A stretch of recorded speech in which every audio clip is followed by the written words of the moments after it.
Hi, everybody, and welcome to another edition of Virtual Sunday School. Well, as you can see, it's the Christmas season, and I'm standing in front of our beautifully decorated Christmas tree in our church hall. Now, what do you connect Christmas trees with? No, not the electric bill that your parents are going to pay for all this lighting on the tree. No, you think of gift giving. But today, we're going to talk about a special gift that is even better than any gift you could receive under a Christmas tree. Now, after the book of Judges, which we've already been talking about, the Israelites realized that they needed somebody to unite them. Because remember, they were falling away from God, and then they came back to God, and then they fell away from God, and they kept going back and forth. So they needed somebody to unite them. And in those days, that person that united them was a king.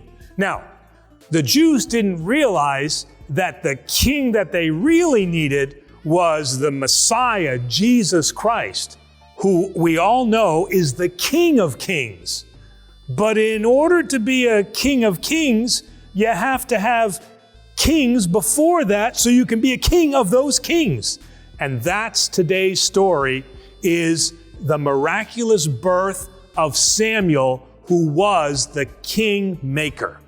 Our story begins with a man named Elkanah. Now, he was married to two women, Peninnah and Hannah. I guess he liked names that rhymed. Now, Hannah was the favorite wife of Elkanah, but unfortunately, she wasn't able to have any children. I guess that's because her name ended with nah.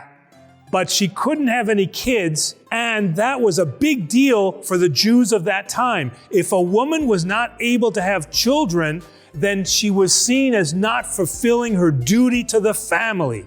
So what did Hannah do? She did with what a lot of us do, is she prayed to God. She went to the Jewish temple every day, and she prayed that God would give her a child.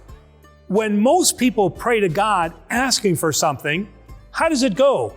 Oh God, please, could I get fireworks?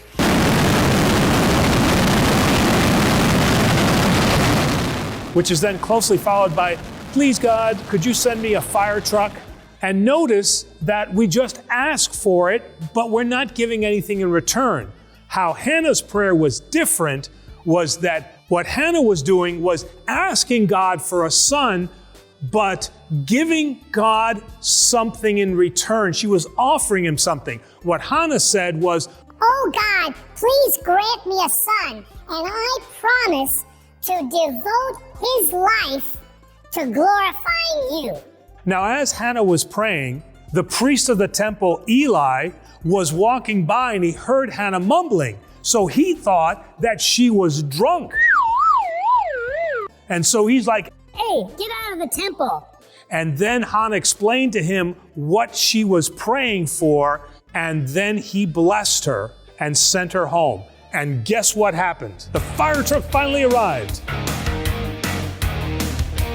No, just kidding. Hannah gave birth to the kingmaker Samuel. But now Hannah has a dilemma. Does she fulfill her promise of devoting Samuel to God?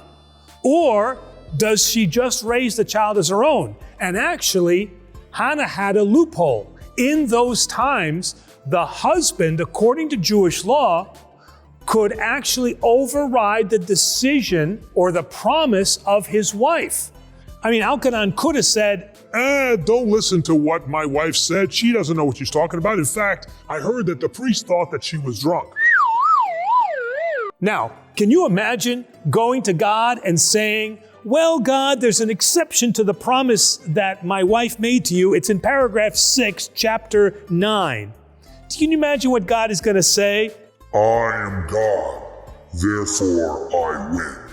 But Hannah and Elkanah decided to fulfill their promise to God, and they dedicated Samuel to the temple and to God. Now, Hannah was blessed with many more children after that, and she still got to see her son Samuel. And Samuel, now dedicated to God, became the great kingmaker.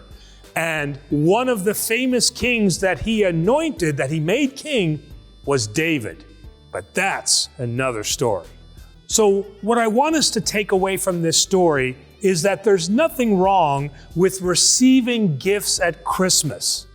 But what we have to remember is the greatest gift that we as Orthodox Christians can either get or receive is that we give our lives to God, that we do things that glorify God.